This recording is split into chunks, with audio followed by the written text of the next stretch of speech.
Hello, and welcome to the Viral Partners episode of Codebreakers. Today I have Craig Calvert and Stephanie Sims with me. Kristin Drysdale is supposed to be here, but Google's getting in her way, I guess. So, we're going to go into attachment theory today in our look at viral partners. That's right, Craig? That is correct. That is absolutely correct. When you're talking about attachment styles in terms of like code breakers can the whole process of breaking the code can take on many meanings. Like, you know, one of the focus for today is how do you break the code of our adult romantic relationships? Whether you have one or don't have one, there's still a code at work. Sometimes That's the code is the reason that you're single, for example. excellent. Kristin, you made it. Yeah, how's my sound? Oh, coming Hear in you. crystal clear. I figured out what I think it is. I had my Apple site open, like my iTunes, because I was listening to Attached, getting ready for the show and stuff. Yes, so we'll blame So I think Apple it for was- this instead of Google. My apologies, Yeah. Google. It was Apple's fault. Sorry. Well, that makes sense because it was using up like the sound. So. It was being fearful avoidant. Yeah, exactly. Okay, so Craig, we went over in the green room how deep attachment theory really goes. I'd like to walk the viewers through that, please. Well, it's good to start really at the beginning. Attachment style was originally about children and how the parenting style created different attachment styles to the parents.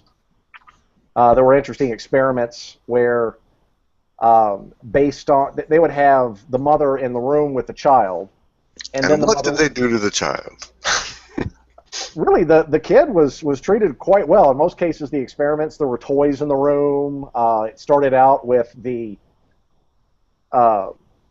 researcher was in the room. So we do have a stranger, and that was an important variable because part of the experiment was what happens when the caregiver leaves. Hmm. If the small child was like, all right, mom, see you later, and then kind of went to playing with stuff and maybe even talked to the stranger.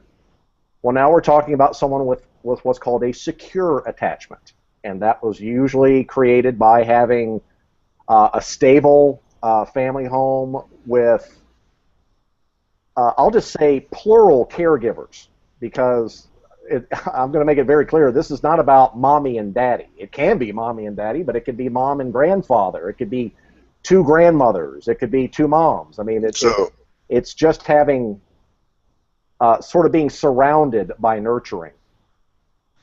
and And how cool you are with strangers as a result of that environment. what's interesting is that even if you had something, it doesn't have to be traumatic for another style to erupt. It could be daddy got a 6-month contract and had to leave the home for 6 months. Well, to a small child, that counts as trauma. Like half of my universe just got ripped away from me, and therefore, when the other half leaves, I am anxious.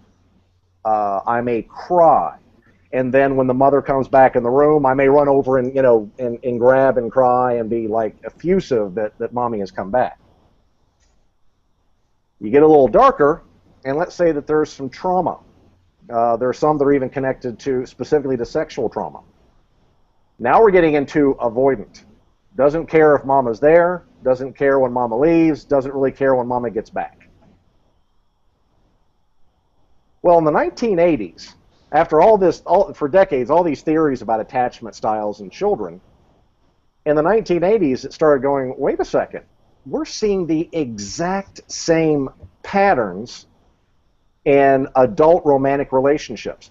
What happens when the spouse takes a job that has them away from home a lot, or where they have to work a lot of evenings and weekends? When you have secure attachment versus anxious attachment in a relationship, you'll see things like the anxious attachment is constantly looking for reinforcement. Do you love me? looking for signs of intimacy. There's sort of this, are we still doing awesome? You know, Are we still this, doing awesome? Let's take a look back at what we've covered so far. Um, Basically, attachment theory was born of experimenting on children always a good and start. watching what happened. And then as the experiment aged, so did the target group, and now we're seeing the same patterns. So why does it make sense that we're seeing the same patterns between family and relationship? Here's what the research shows is that if you want to compare it to personality type, that tends to be firmly rooted in brain physiology. As in, it's not something that the plumbing doesn't change. It's a matter of how the neurons fire. Right. Now, attachment style, now we're getting purely into life experience. It is non-biological, but humans are very prone to make habits. And once you get in the habit of a child of having, like, take the anxious style, for example. Once you have that anchored as your response to those that you care about, it just comes along with you for the ride into adulthood. The upside is that you can change habits. It takes work. It takes extraordinary effort to change habits. You have to think of it like if you are an anxious style, that means that every time a cup of anxious is put in front of you, you're an anxiousaholic. You will drink the pint.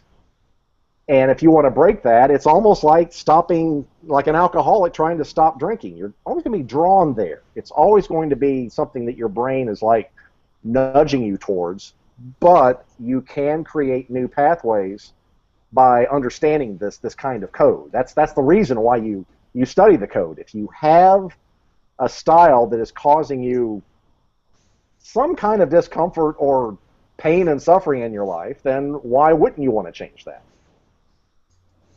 Well, oh, sorry. Go ahead, Grim.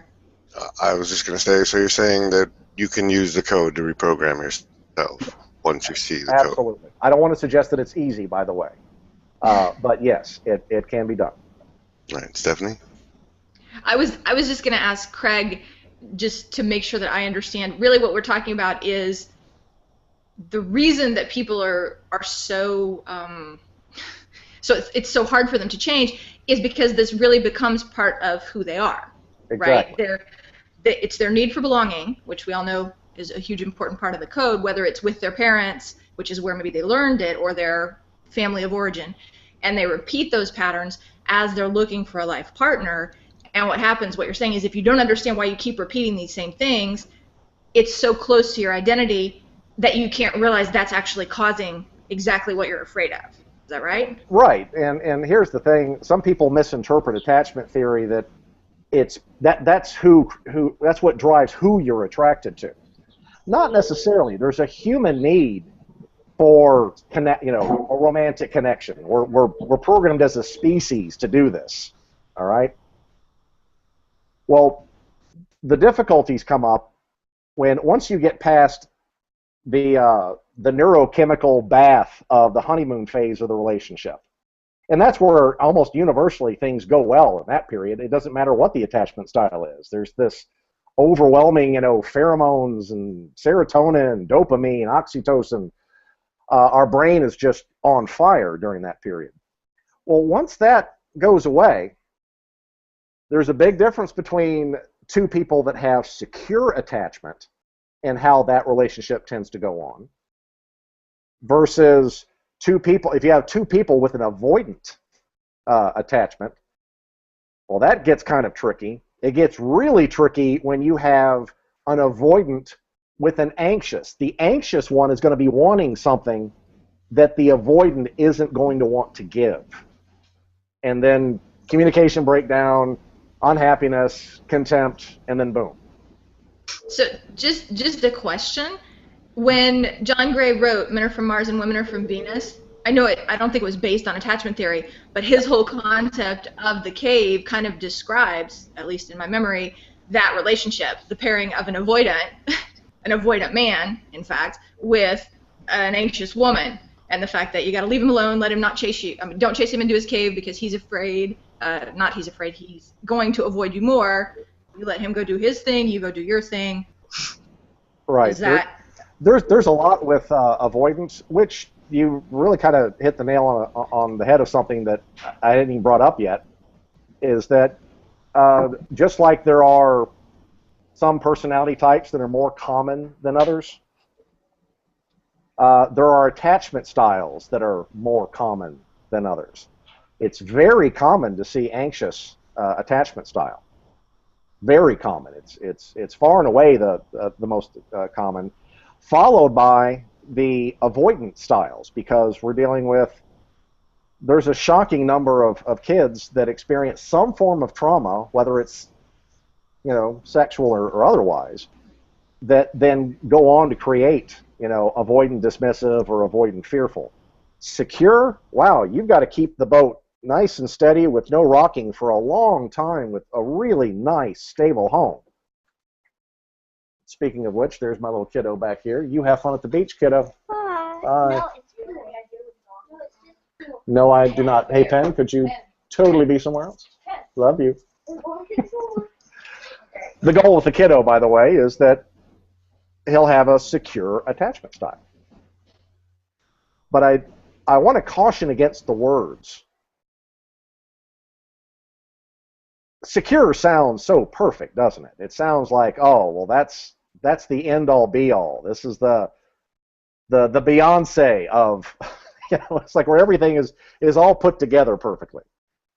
Not so much. There's no guarantee that any given attachment style is going to be a winner. It's just that certain attachment styles, when you mix them together, they increase the chances of communication problems. And that's what it comes down to. We had a question. Oh yeah, I was waiting for the right moment because I wanted you to be able to complete yes, where you were going with that. It can be applied to pets, but not so much in the adult sense, but in the child sense. Oh, you're reading that question. That's you're the question. Stephanie? Oh, so if that I could answer that one very quickly, because pets are very childlike, and if you take somebody out of their life, they're anxious, and their trigger's a little stronger. Hey, Craig, could you click on that and put it up on the screen?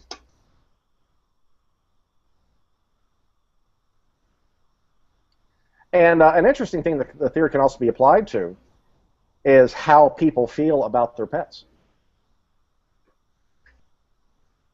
They're the people that are like, yeah, my dog's fine, he's going to be fine, I'm fine with my dog, I need to go on a vacation, there's a good kennel, he'll be okay. Versus the, I am a slave to my home for the entirety of the life of my dog because I cannot trust anybody else to take care of my dog. That's an anxious approach. And that was my question as well, Craig, is when we talked about the initial experiment, you talked about the fact of how the child reacted, but how much of the parent's own or the partner's own in a romantic relationship attachment style has to do with that? Because if you've got a parent who's anxious, I would think that would tend to rub off on the child or give the child a lot more of those feelings as opposed to a parent who's secure. It is a variable, but not as much as one would think. It doesn't appear that parents pass on their attachment style as much.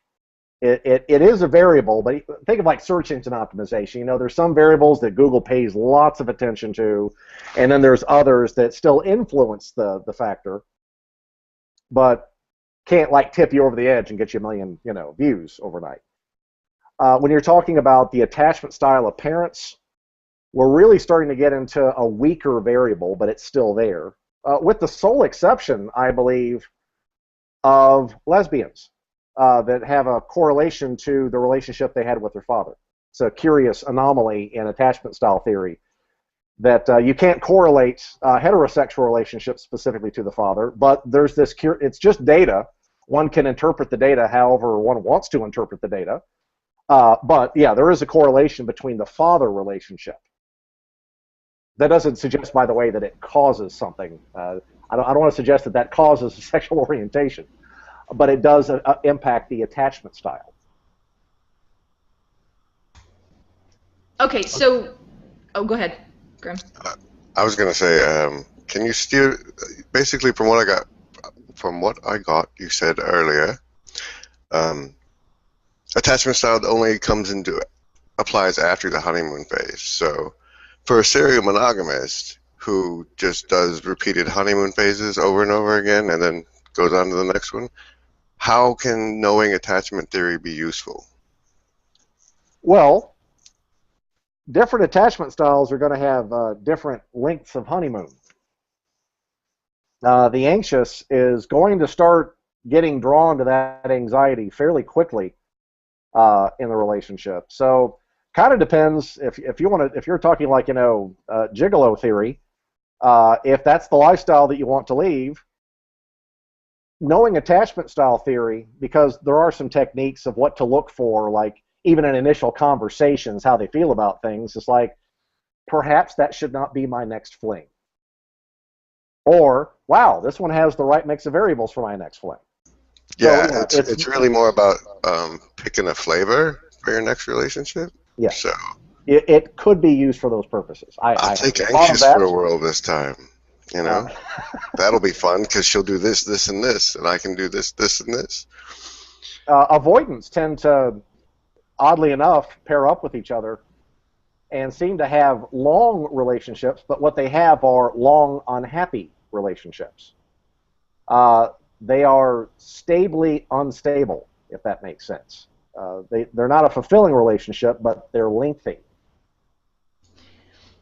Well, and Craig, does some of this come in because of the fact that people have a tendency, without, for example, understanding all of attachment theory, they have a tendency to think that everybody else sees things the same way they do. That is a universal issue with anywhere that humans are different from other humans, whatever it is that you're talking about. I'm a musician, and I'm a guitarist, and I still get, not really shock, but I have to get reminded that, wow, there's some people that don't care about this. They don't care about that. Listen, oh, that's definitely a mahogany wood tone. Can't you hear it? And they're like, well, so what? I'm like, what do you mean, so what? We do this in every area of life, whether it's food, sex, drugs, rock and roll, whatever. We get shocked sometimes that people are coming at this from a completely different perspective. And that gets into the mixed signals, and the confusion in relationships is that if an anxious type starts pushing away, that is an entirely different relationship signal than if an avoidant starts pushing away. If an avoidant starts pushing away, that's just them needing to get sort of a recharge in their independence. No, I don't think we should make excuses for people.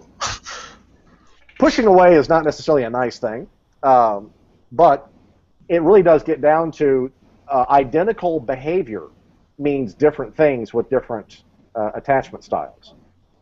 And if you want to be able to have a barometer of your adult romantic relationships, this is where it starts getting into useful knowledge, where if you start seeing that, wow, for a while they had this pattern, and now I'm seeing these new signals.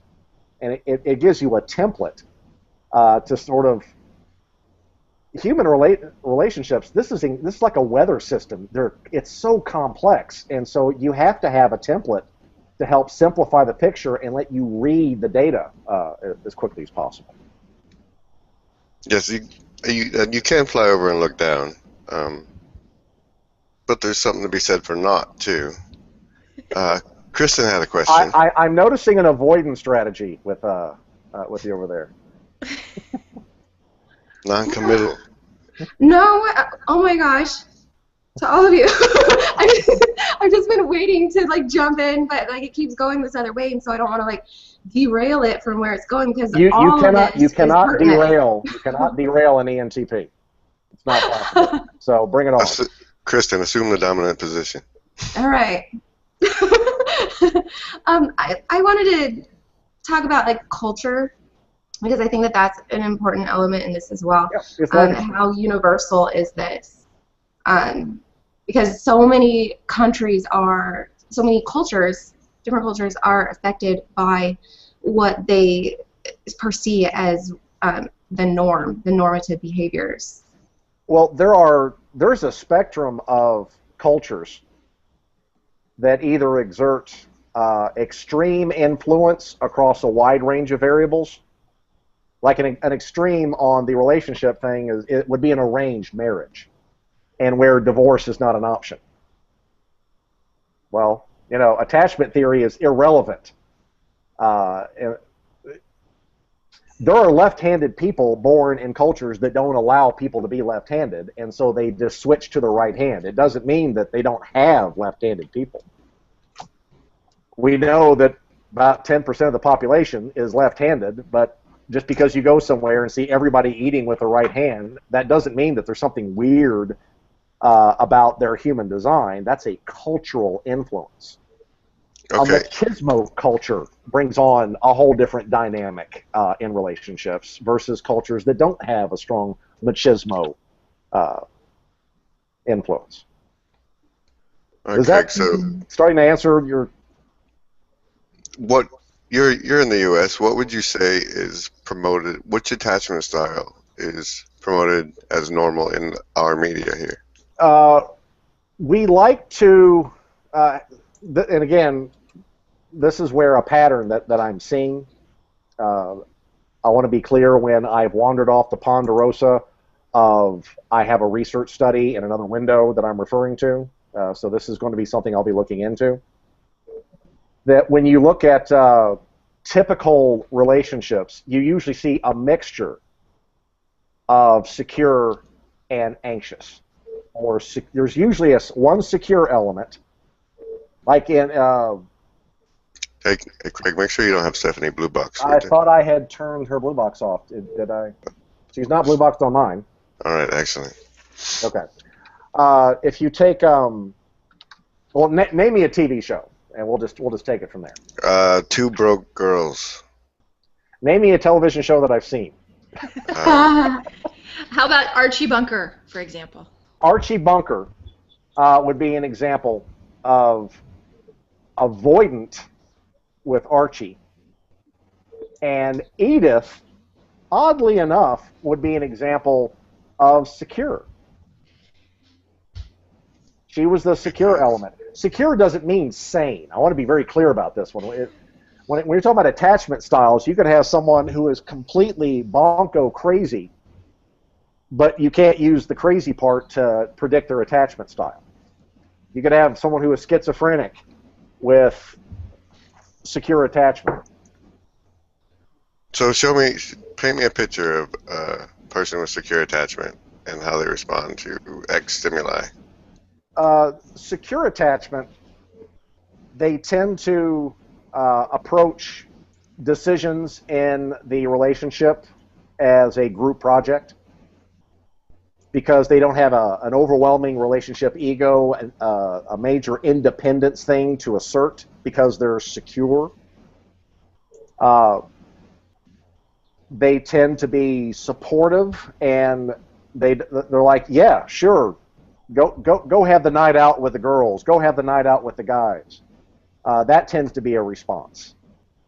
But you can't look at them in isolation, by the way, because that one variable, yeah, go out with the guys, go out with the girls, could also be something that an avoidant would tell the partner to get them out of the house. Or an anxious would do as a test. Right. But right. Secure... here's where you could still have a relationship problem even if there's a secure person in the relationship. Let's say that you've got secure and anxious. Without empathy, without a little knowledge and insight that both of them have into the styles of the other, the anxious is going to want a few more reinforcements of intimacy than is going to occur to the secure person to give. So there's going to be a little mismatch and external displays of love. Yes, I highly recommend the sensitivity to the needs of one's partner, regardless of the length of the relationship.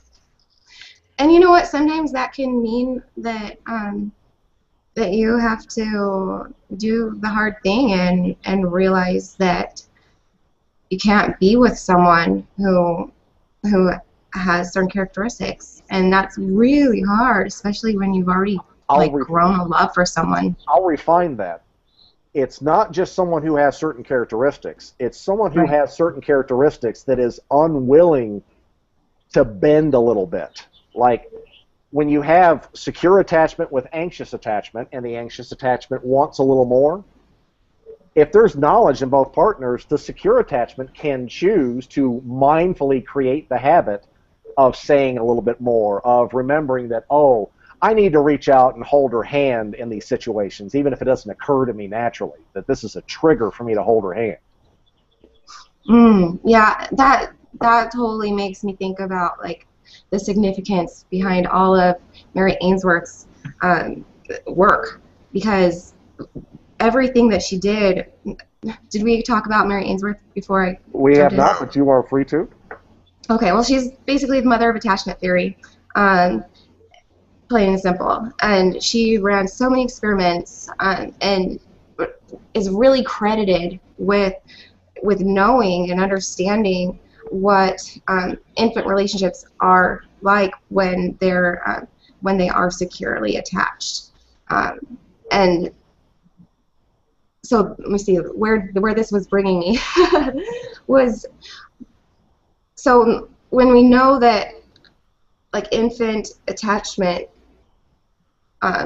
affects later relationships, we can still apply the same principles. And so for what they found with infants was that even if there's one person that they are connected with, they're attached to, then they fare better. And so like even like parents that have to work full time are encouraged to find a provider who can give them those things. A consistent provider in that situation is one that works well. It's not just always having a babysitter. Right. But it helps to have the same babysitter that allows the child to form unattachment. Because it's having these multipolar attachments is really the driver behind encouraging a secure attachment style. And so what I was reading last night was about like different couples and how they were handling this. And it seems like when you come of age and you can kind of like take you're not an infant anymore. You can have that choice. You're understanding what it means to make choices in your life. For a lot of those couples that I was reading about, they use like an attachment theorist, like a psychologist who was trained in that for that little interim time. And I thought that was so fascinating. It's one of the most successful techniques in marriage counseling, but one of the issues in marriage counseling, I won't spend too much time on this point, but it is useful to point out that the reason that marriage therapy overall fails so often is that couples wait until they've crossed the contempt Rubicon before they reach they seek therapy. And once you've gotten to contempt, it's just a matter of, all right, how do we manage your breakup to where it causes as little trauma to both people? That becomes the pathway then. Breaking the code early in relationships lets you at least know when you need to seek some counseling. Don't wait until you've reached the contempt stage. That's the variable, by the way, in relationships, is that as soon as somebody starts showing contempt, they very rarely walk back from contempt. Contempt seems to be very persistent. Doesn't undo itself. Yeah, I'm a big proponent in before you get your marriage license, you need to go through certain classes. You need to have an economics course that you go through with your partner. You need to go through like these different courses, and attachment theory is one that I think is It should be harder to get married than it is to get Sudafed. Yeah. All right, hey Craig, you said that there's the Rubicon and the stages. If a breakup is a 3-act play, where do the stages fall in sequence? Well, first you have the communication breakdown, which is actually where attachment style and also by extension personality type, those are two different dynamics. But together you can use those to help with communication styles. So the first step is there's a communication breakdown where you start to see a widening of the gap. There becomes a chasm between the two people because of a communication breakdown. Usually they put by finding excuses not to talk to each other? Yes. They'll start finding new people to hang out with, solo experiences. Get on the internet and while you watch TV? Avoidance strategies. Gaming would be an example. All right, then stage 2? Stage 2 is where you can no longer predict and understand the signals that the other partner is sending because you've allowed communication breakdown to get so far that you no longer are able to understand all of the signals that they're sending out, and you start misinterpreting them. And you'll start coming up with more and more reasons to be irritated with, or why did he do that? Why did she say that? And so now we've entered into the irritation phase. Still salvageable. Communication breakdown to irritation, or irritation and anger. I'll just kind of wrap those up in one. Anger, when it lasts a certain amount of time, it blossoms into contempt and derision. Yes. That's when the fighting gets real good. Yeah, that's when it gets entertaining. That's when you put down the fork and listen to the table next to you. That's when you get the stories to tell your new partner. That's where you start, like, if it's a typical heterosexual relationship, if the woman has contempt, will start making derisive remarks about his sexuality. They'll make derisive remarks about his masculinity. They'll insult his intellect. They'll call him incompetent. These are very different things than piss off. Okay, piss off is anger, right? We got contempt is a whole different animal. Got communication breakdown, irritation, anger, and then the gloves come off in contempt. Yes, and in a very big way. You say things that really are unsayable. There's no walking back from contempt. So contempt is the cliff off which relationships fall. There's even a researcher whose name is eluding me, but I'll track it down because I have it in my notes. He's the guy that is able to sit with a couple for 5 minutes and predict whether or not they're going to get divorced with a very high accuracy rating. Because all he has to look for is if he sees contempt, done. That's my 5 minutes. You can actually assess a marriage in less than 30 seconds sometimes, just with that one variable, because it's the variable. If you know what triggers to look for. Well, and Craig, is that also the place where you've stopped seeing the other person, you've stopped having empathy for the other person, right? At that point, you're like, you know what? You're not even a stranger to me now. You're somebody I actively want to hurt or. You cannot have empathy and contempt at the same time. It's almost like that you have to pick one side or the other. I can either feel contempt for a political figure that I despise, or I can have empathy, but I can't do both in the same moment.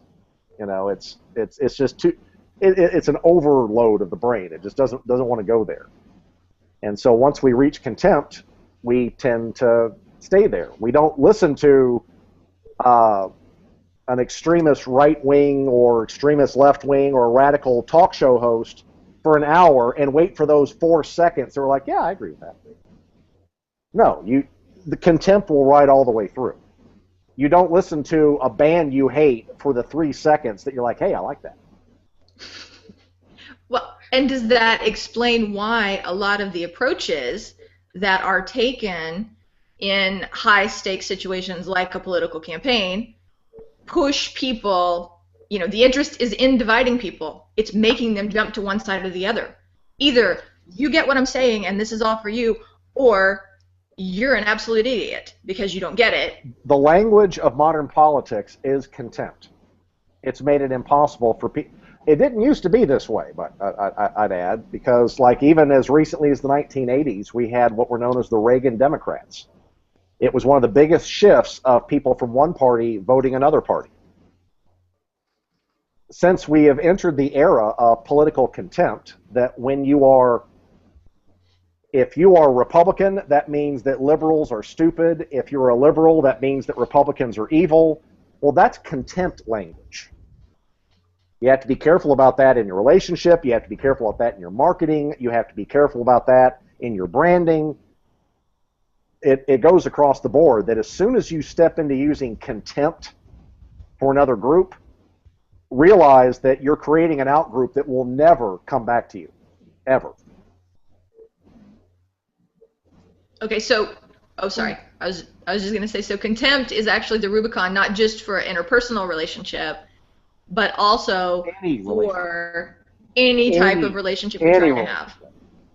Okay. Is John Gottman with the Love Lab? Yes. Yeah, because that's the one. Thank you for. It's an ENTP thing. We'll remember the theory, but we'll forget the name of the person connected to the theory or the year that they proposed the theory, but we'll understand the theory. Oh yeah, I understand that well, and because I remembered the theory, I remembered. Oh, I have that saved in my Evernote. Well, and that even goes to what we're talking about with can you change? How do you update your style? It's really the same as any other new venture you want to go into. You identify the habits. What are the actions that the desired style has? And then start doing them until they become a habit, and it's going to feel awkward and strange and difficult when you start. Mm-hmm. And I'm also a fan of delegating, finding friends and delegating. Hey, it takes a village. It takes a village. And I just had a question for you, Craig. Since you talked about communication being kind of the first step, it's the place where things can go wrong in the context we've used today when there's a lack of communication. But is communication, the way in which we communicate, as important as the contempt factor in a more global view of the code? So if I'm understanding your question correctly, that if you have good communication, does that trump all the other variables? Yeah. The answer is yes. Okay. And is that the case? Go ahead. Well, I get this question a lot with personality type, and I'm sure that we're going to get the same questions. I know that there are the same questions out there with attachment style. Is that, well, okay, if I'm this attachment style, my partner's this, does that mean we're doomed? If I'm this personality type and I'm this personality type, and are we doomed? Or is there a guarantee if we're both secure, we're both this type? No, because empathy is the defense against contempt. I just have to throw out there that if you're concerned whether your relationship with this person is going to work out long term, you're looking for a guarantee, look at that part and say, what about my attachment style? How am I attached to that I would have these sorts of questions about the relationship? Yeah, even if you want if you're wanting a guarantee, you're already kind of hinting at anxious.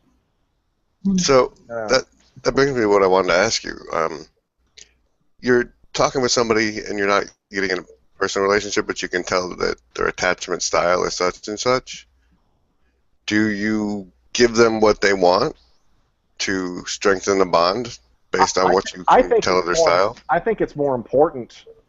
Well, it is important to at least meet them halfway in some way. Like if they're anxious and they're needing more displays of affection, yeah, you should do that.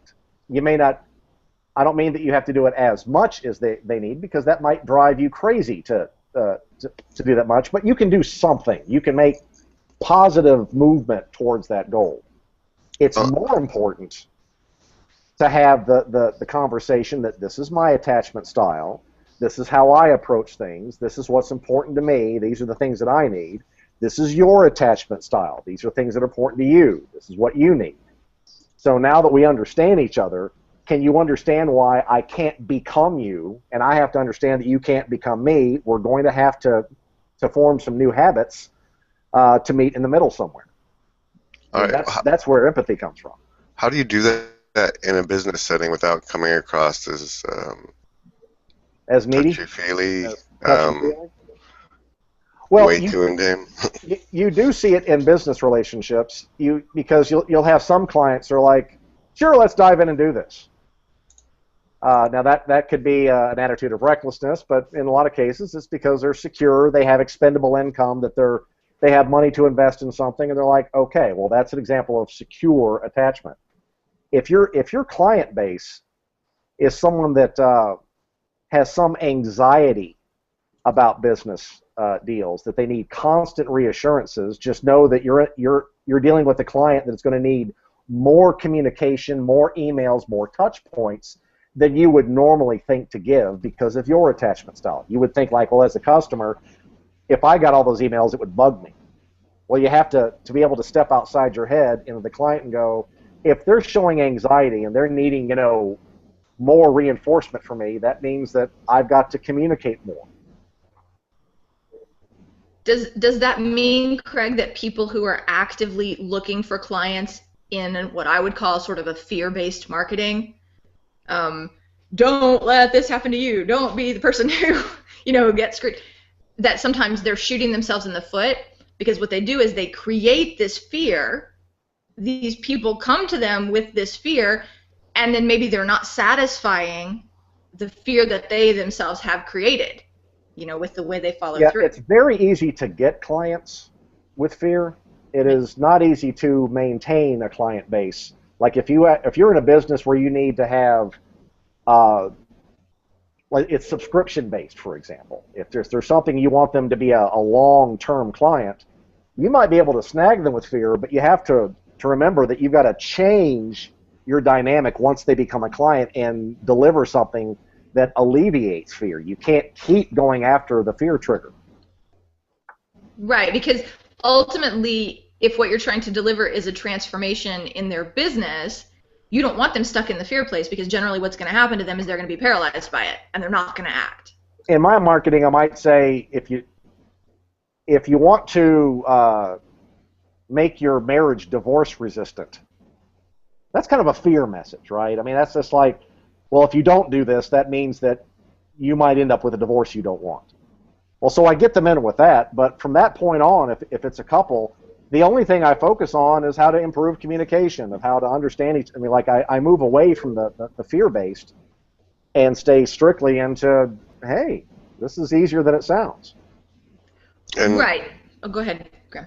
by how you shape your communication, how you decide to market is you're basically fishing for certain attachment types.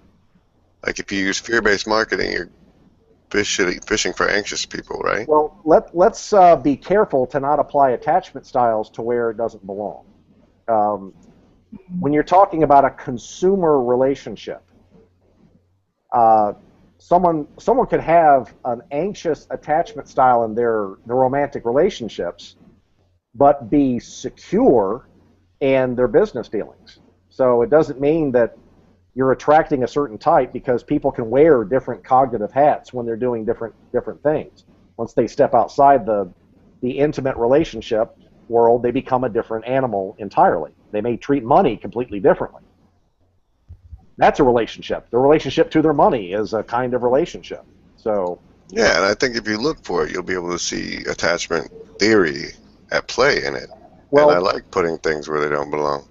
But I can expect you not wanting to. Getting back to mimetic triggers, when you're talking about truly primal triggers, now we're getting back into physiology. We're getting back into evolutionary psychology. We're predating our attachment programming. That's tacked on top of our instincts. And we're designed to amplify threats. We're designed to amplify fear. That's what we're designed for. I'm just like, as we're talking right now, I was looking for some John Gottman quotes to put up. And I discovered that Pinterest has the Gottman Institute. And I'm just like totally geeking out on all this good stuff. So I'm gonna put a link in our event for this. But yeah, if you need some little quotes, or if you're a person that likes them, like I love putting little stickies everywhere. Like my home is filled with stickies everywhere. Now that I have a name, that you've triggered the name again. I mean, I've got 3 notebooks from his conferences and so on the bookshelf behind me. I guess I could have wandered over and looked at it. But yeah, he is an excellent resource for people that want to start exploring personality type. If you're the kind of person that likes a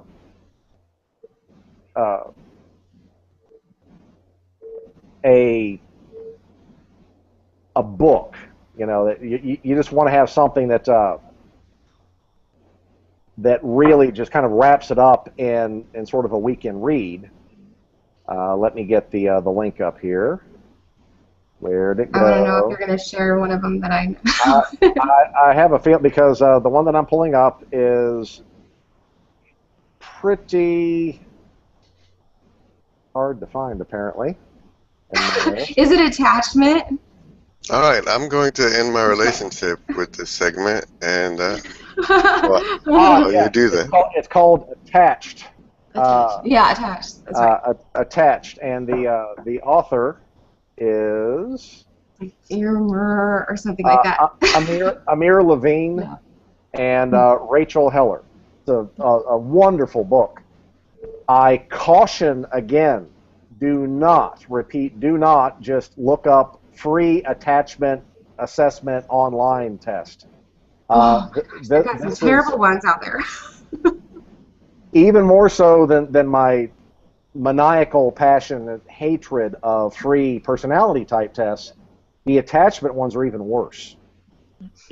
This is something that if you want to take it seriously, you can even proactively see, a psychologist, a marriage therapist, just to determine your attachment style. It's not about signing up for a year of therapy. I mean, like, this is something that I work with a lot of therapists and psychiatrists, and they love it when people come to them before there's a problem. They love it when people come to like learn something about themselves that they can use to not have a problem. You'll be the best client they'll have all day, I assure you. Oh yeah, they're like, this is why I got into this.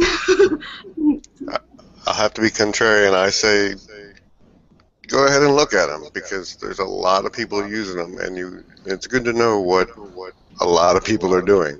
You just just understand that when you do go there and you do look at them, see it for what it is. It's a website designed to get hits, not to provide you with accurate information. Spoken like a true avoidant. Yeah. And actually, that brings up something that we kind of talked about in the green room, which is there's tons of tests out there, right? There's all these ways to kind of categorize yourself and other people. Yes. And so at what point, and Alex actually wrote or mentioned an article about this, about scienciness, right? She cautioned against the attractiveness of using science when it doesn't actually mean what the study said. So how can we avoid falling into that trap? Well, that's one of the reasons why my recommendation is that if you want to do this right, you see someone who has done a deep dive, like tons of research, has experience with, has studied academically, a therapist that is highly knowledgeable in attachment style theory. That's my recommendation. Now, not everybody is going to do that, and so then I have to walk it down to, there are excellent books that do a great job of summarizing the scienciness that is out there. Attached is one of them. It's a fantastic summary book. It even contains, it's got great anecdotes. It's got the best self-assessment that I've found. So if you want a self-assessment tool, then that's the book to go to. I mean, it's invest $12 in yourself. Right? It's not like it'll take you 3 or 4 hours to read it. It's $12. It takes about I don't know, maybe 20 minutes to take the self-assessment to see what your style is. They even have tools in the book, by the way, to help without your partner knowing of figuring out the attachment style that your partner has. Yeah. So, and I think that's totally key, because I don't know, something that I've often wondered about, because I'm very securely attached. Like, I had like great parents who just, you know, gave me a wonderful foundation. There's something in me that, wow, this echo is funny. There's something in me that gravitates towards people that that don't have wonderful attachment. Well, this is something that comes up in attachment theory, is that you can use childhood experiences to predict, but we're still talking about something that is impacted by life experience. So there could be a relationship. Whoa, we're having technical difficulties. Because I'm hearing everybody perfectly, by the way. There's terrible static for me at the moment, and I would hate to do that to anybody watching, so I had to... Am I coming through okay? Or now it's fine. Okay. So let's say that you have a boyfriend or a girlfriend when you're 16 that is traumatic in some way. That could end up dramatically shaping your attachment style. Even worse, if you have 2 or 3 that are traumatic in your teen years, when you're not as wise, you're not wise enough to. It's almost kind of random what you end up with in high school. You might have a good relationship, or you might not, right? Well, if there's trauma there, then that already starts bringing up the fear based. It brings up anxiety response in some people. People have different ways of responding to different kinds of trauma. So, like, an individual kind of trauma doesn't always cause avoidant fearful or always cause anxious. That's going to vary from person to person. Okay. It's life experience. So what you're saying is, like, you can have all of the infant attachment, like everything's great, and then you're going along, and then you have the teen years happen, and that can, like, screw you up. Yes, you can definitely get screwed up. I understand myself now. Yay! I'm happy. That's my great takeaway.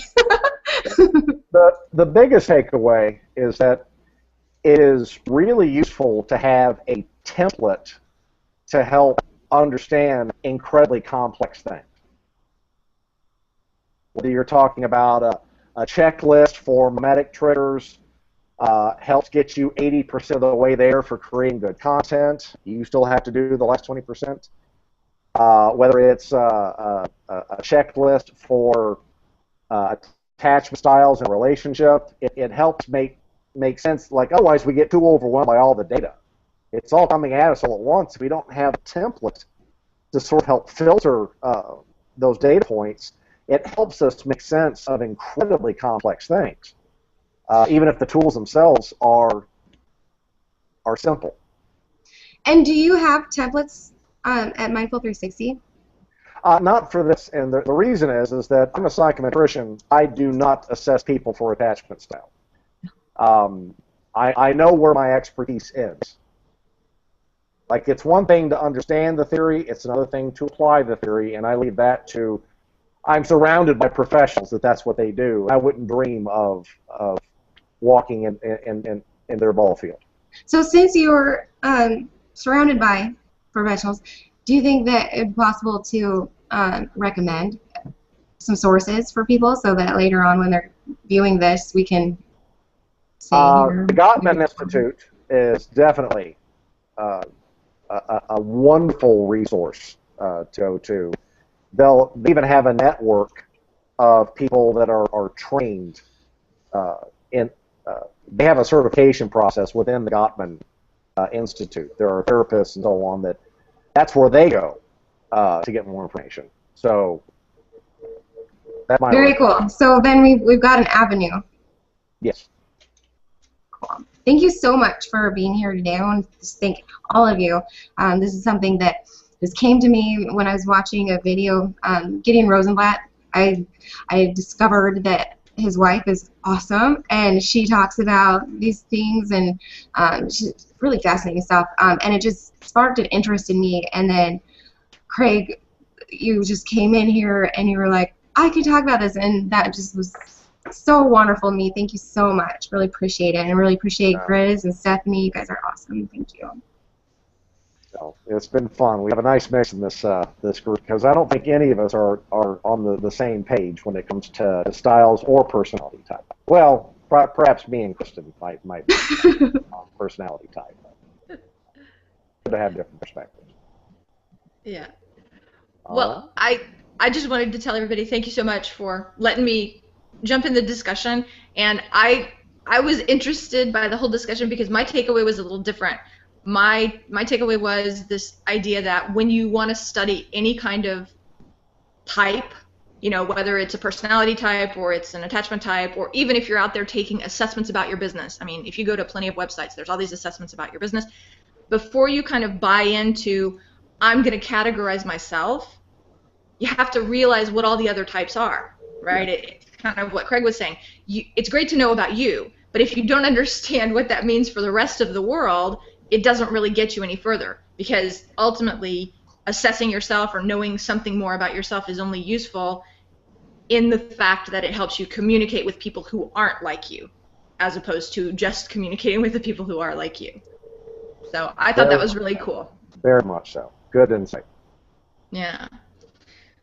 And I wanted to say also thank you so much for doing this show this week, because what it lets us do is set the stage for a discussion about a couple of viral partners in our next show, which is the 50 Shades show that we're going to be doing on April 1st.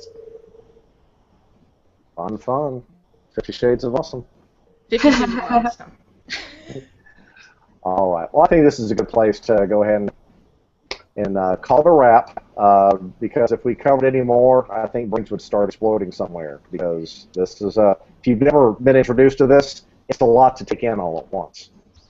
All right. Well, let me throw out a takeaway for everybody before you shut me down. Thanks everybody who came out to see me. I really appreciate that in people.